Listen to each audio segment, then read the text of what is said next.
안녕하세요, 전인구입니다. 우리가 돈을 벌려면 엄청난 인사이트, 그리고 정보력, 지식이 중요하다고 생각하지만 그냥 생활 속에서 돈을 벌 기회도 충분히 많이 있다고 생각을 해요. 다만 지금도 지나가는 돈 벌 기회를 우리가 못 찾고 있을 뿐이라는 거죠. 뉴스에서 투자 힌트를 찾는 것도 중요합니다. 우리는 이제 일만 해야 되는데 세상 바깥 소식들을 계속 알려주잖아요. 그게 뉴스입니다. 그러면 우리는 에너지와 시간을 아낄 수가 있겠죠. 그래서 저도 좀 이상하다 싶은 뉴스들은 살펴보는 편이거든요. 이번에 이상한 뉴스 하나가 나왔어요. 전기차가 충격 흡수대를 받고 화재가 났다라는 뉴스였는데 CCTV를 보면 충격 직후에 발화가 바로 일어났습니다. 충돌 직후 배터리에서 불이 시작됐을 가능성을 원인으로 보고 있다는 거죠. 그러면 이 뉴스를 끝낼 게 아니라 다른 사례들은 어떤가 한번 좀 봐야 될 필요가 있다라는 겁니다. 실제로 비슷한 사례들이 여러 번 있었기 때문에 의심해 봐야 돼요. 비슷한 사례로 아파트 지하주차장 벽과 충돌해서 전기차에 불이 붙어가지고 탈출하지 못해서 사망했던 사고가 있었죠. 작년이었을 겁니다. 미국에서도 나무에 들이받은 전기차가 불이 나서 사망한 사건이 있다라는 거죠. 받았고 그 충격이 별로 크지 않았고 얼마 안 있어서 바로 불이 붙었고 불이 붙는 게 너무 빨랐기 때문에 사람들이 탈출하지 못했다. 이런 공통점이 있어요. 이 자동차 사고를 당해보면 알겠지만 사고 직후에는 충격과 공황으로 탈출하기 어려워요. 이제 정신을 좀 차려야 됩니다.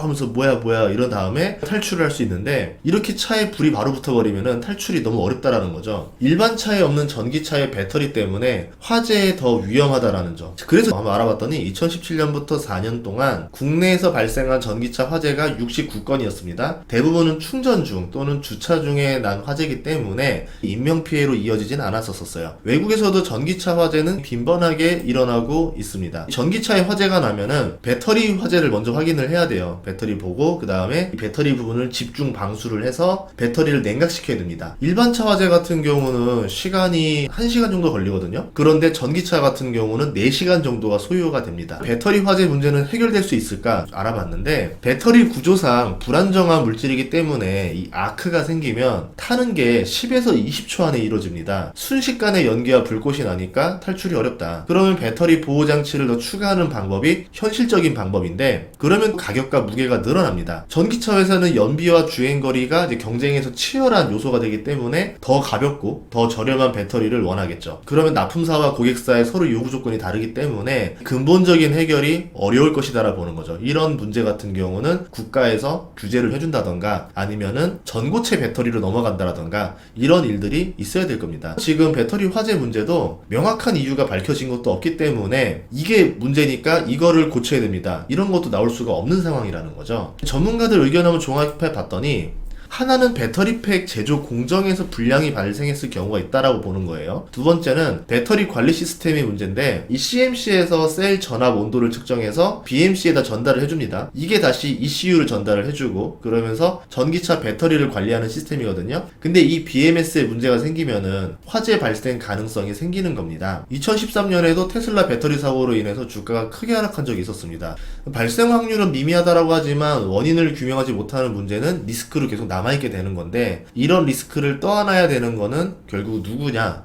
소비자랑 보험사가 그 돈을 내야 된다는 겁니다. 실제로 전기차 보험료는 평균 94만원입니다. 일반 차보다 24% 비싸고요. 수리비가 30% 이상 더 높기 때문이다라는 거죠. 보험료는 앞으로 더 올라갈 가능성이 있다. 이렇게 볼 수 있습니다. 보험료를 고객에게 전가시킬 수 있으니까 보험사는 상관이 없는데 최종적으로 떠안는 거는 고객이라는 거죠. 앞으로 전기차가 늘어나게 되면 자동차 보험회사는 전기차 보험료를 계속 올려갈 거고 그러면 보험회사는 매출과 이익이 늘어날 수밖에 없습니다. 어제 커뮤니티에 돌던 짤들인데 갯벌까지 차를 주차시켰다가 밀물이 들어오면서 배터리와 차체가 손상됐고 이게 렌트카였음에도 불구하고 이런 경우는 보험이 되지 않는다. 왜냐면 렌트카법상 주차장 그리고 도로까지만 보장이 된다 이렇게 돼 있거든요. 갯벌은 보장 범위가 아닙니다. 그러면 이 렌트카를 빌린 사용자가 다 물어야 되겠죠. 전손 처리해야 되죠. 거기다 휴차료 있죠. 한 7천만원 정도 나오지 않겠는가 이렇게 커뮤니티 짤로 돌고 있습니다. 보험사는 리스크만큼 비용을 그냥 소비자한테 이렇게 떠넘기면 되는 거예요. 근데 소비자는 그 리스크만큼 목숨을 걸고 다녀야 됩니다. 이 전기차 세상에 오면은 유류비도 절감되고 탄소 배출 절감 효과도 있다라고 해서 좋게 생각을 하는데, 그 반대편에 소비자는 절대적으로 더 많은 지출을 해야 되거든요. 카플레이션 더하기 그린플레이션이 더해진 게 전기차입니다. 전기차는 일반 차보다 2천만 원가량 더 비싸요. 배터리 때문에. 보조금이 없어지면은 다 고객이 내야 되는 돈입니다. 전기차 보험료도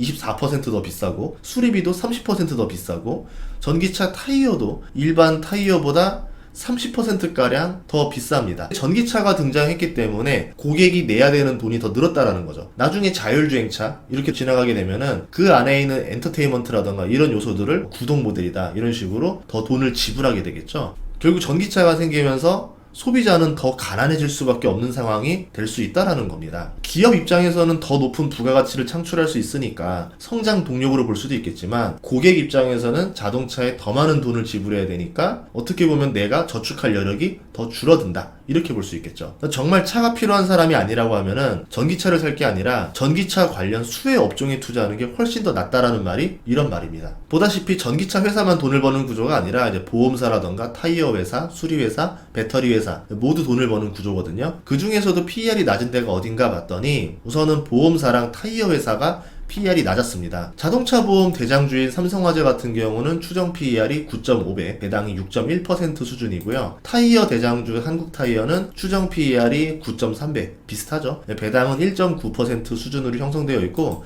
둘 다 10년 동안 주가를 보면은 10년 전보다 주가가 더 하락해 있는 모습이에요. 미래를 생각해서 앞으로 이 시장이 더 커질 거다라 생각하면 투자의 매력이 있는 거고, 아니다, 수혜를 받지 못할 거다, 그러면 투자를 안 하면 되겠죠. 장이 좋지 않으니까 지금 주식을 신규 매수하는 일은 부담스러운 일이긴 하지만, 앞으로 돈이 좀 생기고 장이 좋아지기 시작하면은 우리는 어디에 투자해야 할지는 미리 계획을 해두고 있어야 됩니다. 상승장은 갑자기 와요. 상승장이 갑자기 닥쳤을 때 당황하지 않고 정해진 주식들을 사려면 미리 어떤 주식을 살지 계획을 세워놔야 된다는 거죠. 그렇지 않으면은 놓쳐버리거나 깜빡하고 다른 주식을 살 가능성이 높습니다. 이런 관점으로 리스트를 하나씩 모아가는 게 지금 하락장에서 제가 할 수 있는 유일한 전략이에요. 이 중에서 더 확실한 걸 추려내야 되겠죠. 그리고 그 종목에 나중에 투자를 해서 장기간 기다리는 전략을 쓰는데, 여기서 제가 할 수 있는 거는 좋은 기업을 찾는 거, 그리고 주가가 충분히 하락했을 때 들어가는 거. 만약에 충분히 하락하지 않고 바로 올라가 버리면은 놓칠 수밖에 없죠. 그렇다 하더라도 종목이 여러 가지가 있다라 보면은 분명 제가 원하는 가격대보다 그